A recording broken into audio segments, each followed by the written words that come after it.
चला आज एक नवीन रेसिपी दाखवते, सोपं आणि चांगलं पौष्टिक. हे आहे नाचणी पिठाचे लाडू. हे आहे नाचणी पीठ. काय प्रमाण वगैरे मी घेतलं नाही. गूळ वापरायचं, मेल्ट करून घालायचे. तूप अगदी कमी प्रमाणात वापरायचं आहे. आणि आपण नेहमी कुठलंही तेल वापरतो ना, रिफाईंड वगैरे, तर तेलातलं केलेलं आहे लाडू. नाचणी पीठ खमंग भाजून घेणे, गूळ मेल्ट झालं की घालायचे आणि ड्रायफ्रूट वेलदोडे तुमच्या आवडीप्रमाणे घाला. खूप सुंदर झाले त्याने पौष्टिक. ह्याच्यात मी डिंक तळून घातले, त्याच तेलामध्ये परत पीठ भाजून घ्या. मी मायक्रोमध्ये भाजले, लगेच माझं काम झालं. आणि खमंग भाजलं की मग गूळ मेल्ट झालं की करायचं. फक्त नाचणी पिठाचे लाडू व्हायचे.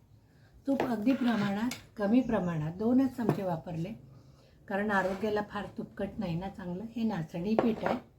थोडं तेल वापरले, आपलं नेहमी जे आपण पिशवीतून आणतोय ना तो, आणि गूळ मेल्ट झालं की करायचं. खूप छान होतात आणि करून बघा.